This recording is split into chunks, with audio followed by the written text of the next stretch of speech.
Let's begin the broadcast with some breaking inputs coming in. The residents of Iraqi capital Baghdad and Erbil, the capital of Iraq's semi-autonomous northern Kurdish region, heard explosions and the sound of air defenses intercepting incoming missiles or drones. Three Iraqi security officials said that a missile had landed on the helicopter landing pad in the U.S. Embassy complex in Baghdad. They also spoke on the condition of anonymity because they were not authorized to comment coming in from Baghdad and Erbil of explosions, loud explosions being heard, air defenses intercepting incoming missiles. Let's go across to our experts. Colonel Utkarsh Rathod, what do you make of the situation after Riyadh now, US facility in Baghdad also being targeted? Among the Gulf states, I think Iraq is the last one to be hit. And here there are two prime targets on Iran's radar.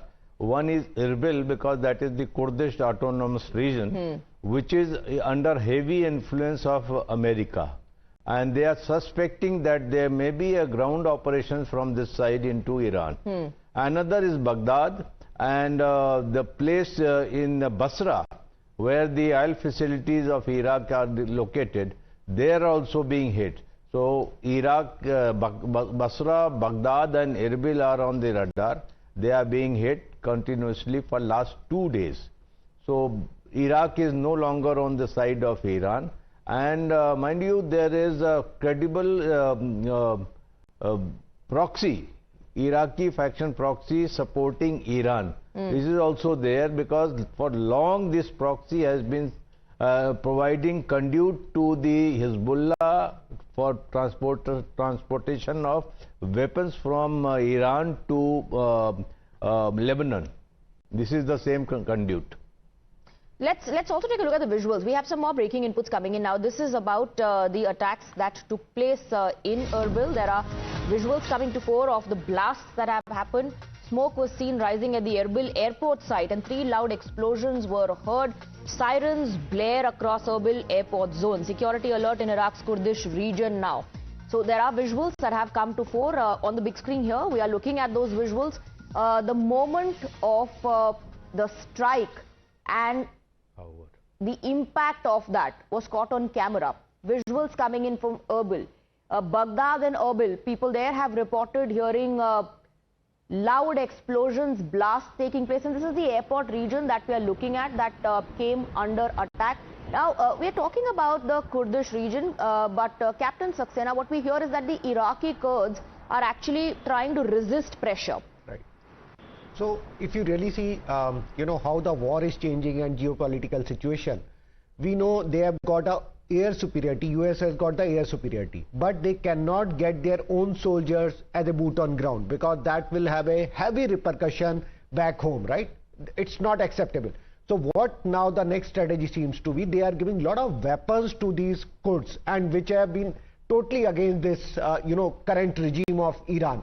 So both Kurds which are on the side of Iran, within Iran and on the side of Erbil towards Iraq, both of them been given a lot of heavy weapons and other ammunition, arms ammunition to plan a boot on ground operation. Iran knows this, that this can be the only situation. That's why they are trying to target the key installation including airport and the other installation in the Kurdish region. So that's a very natural step. Before, it's like a preemptive strike because they know before they start an operation on ground against Iran, they just wanted to, bring them down. So that's a very natural thing, and I feel you will start seeing more attack on the Kurdish region because they are getting prepared for the ground level operation on Iran. So we have more breaking inputs on the broadcast in terms of what's transpiring in the Gulf nations. You had the president apologizing and then you had Mr. Araqchi also extend that to the neighbors while saying that do not allow your facilities to be used by the United States of America. Meanwhile, Kuwait faces missile attack. So the Gulf nations reporting Iran's aggression. There is no letting down or de-escalation in terms of neighbors being attacked. Kuwait intercepts hostile attacks. Explosions were heard in Kuwait. Colonel Rathod, Iran was isolated. Now, Iran is trying to draw in everyone else. But is this going to backfire for Iran? I think Iran in this particular situation, Iran had the only option which Iran is actually doing. What do you do if you have your neighbors who are housing your opponent's camps, and you have 5th Fleet headquarters there, you have Central Command headquarters there, and then you have a whole lot of Navy flotilla amassing there. So then you are left with very little choice. One is the subjugation or you strike back. And the thing was that seeing the might of America, Iran may not strike them. They were under this impression. But once the Iran struck, so now you see that there is a sizable moderation in their tone also. They are talking about brotherhood and everything. But Iran had no other choice. Had India been there, so India would have done the same thing. If your neighbors are housing your opponents and your enemies' camps, what can you do? And had Iran not acted like this, there would have been the aircrafts flying from their airfields and bombing Iran. So this is war, and I think Iran has acted very sanely, and this is the way it should be acted. So this is retaliation, also in self-defense, Captain Saxena. But like, I asked, I want to go back to that question. How will this play out for Iran? The neighbors, for how long will the neighbors continue to take this? Correct. So I think Iran want to give a very clear message to neighbors that we are not against you. And if you really see, just 1 hour after, getting their supreme leaders and top commander killed, they attacked on all the US air bases, because otherwise they were suspecting that they can be used for launching attack on Iran, and they were very, very close to the Iran. So that was the, natural war strategy or battle strategy would have been.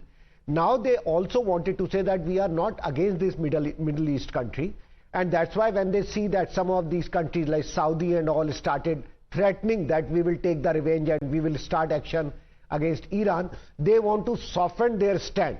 But within Iran also there are two stands. One is of hardliner who say no, we'll continue attacking because they are housing the assets of US, and if we don't do that proactively, they will be used against us, right? So that's their stand.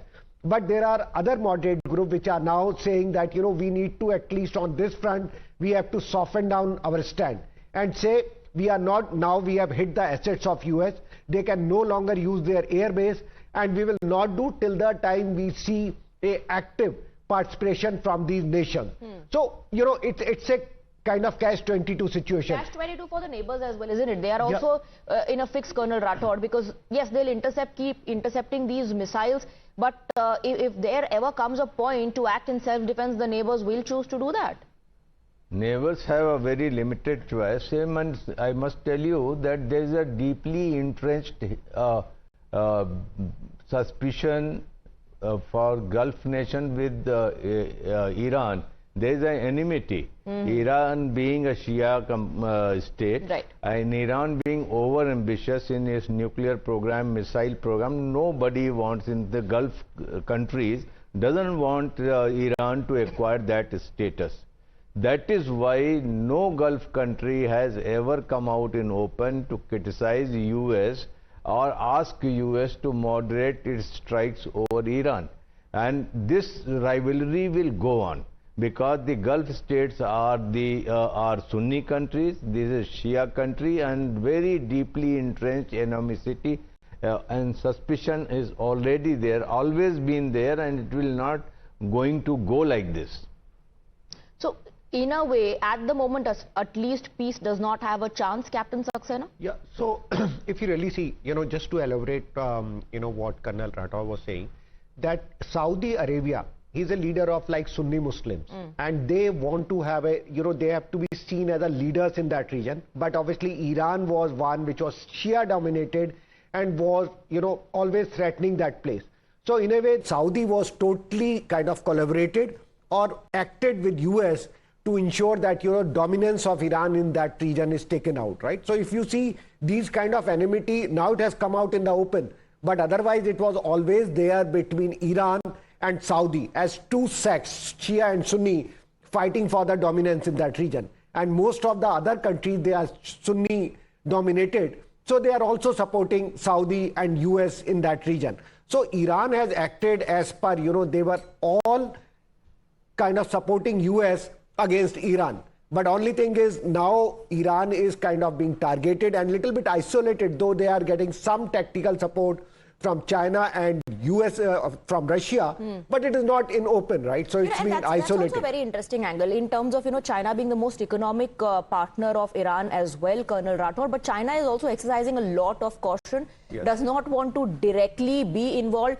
All that China has done so far has issued statements and condemnations and has offered to send special envoys for peace talks. I think this is new normal in world politics these days. You see Ukraine war raging for last 4 years. Who has come to aid of Ukraine? They have only given material support, and they knew the moment they welcome him or take him in the NATO, then they have to invoke the clause and come to the aid of Ukraine. So everybody gives moral support these days, but Russia and China have been aiding Iran in a way that satellite imagery intelligence, which is also equally important in modern day warfare. Right. Now, amidst all this, there's an update coming in that India has issued an advisory for the Gulf nations, and MEA is monitoring the situation very, very closely. So this is an update on the situation in West Asia and the Gulf region. The Government of India, Ministry of External Affairs says that it is continuously monitoring the evolving situation in West Asia and the Gulf region, especially with regard to the welfare of Indian nationals who have been stranded there during transit or on short duration visits. So here's a list of advisory. All Indian nationals in the region are advised to follow the guidelines of the local authorities as well as the advisories that are being issued by the Indian embassy or consulate in their location. And each of the embassies and consulates in these countries have been issued detailed advisories and set up 24/7 helplines. So the Government of India telling the Indian nationals in the Gulf region that we are monitoring the situation closely, and our embassies are working, our consulates are working round the clock 24/7 to provide you help and assistance, but do follow the advisories of the local authorities as well. Number 3, Ministry of External Affairs has also set up a dedicated special control room to monitor and respond to queries from those affected as well as their families. Following the partial opening of airspace across the region in the last few days, Indian and foreign airlines are operating commercial flights, including non-scheduled flights to enable the return of Indian passengers who were in transit on short term. And as we now know, more than 52,000 Indians have availed of these flights and traveled safely from the Gulf region to India between 1st to 7th of March. 32,000 of the 52,000 have traveled on Indian carriers. More flights are planned in the coming days. So there's a little bit of relief for all those who've been stuck. There are more flights that have been planned. In those countries where commercial flight operations are unavailable, Indian nationals are advised to contact the concerned embassy. So don't take a step on your own. Talk to the authorities, talk to the embassy officials in case you're living in a country where the commercial flight operations are unavailable at the moment. Of course, the government says the safety and welfare of Indian nationals abroad is of utmost priority to the government, which remains engaged with the governments across the region to work towards facilitating all those in need of assistance. With that, we're slipping into a very short break. We'll be back, and of course, our discussion continues.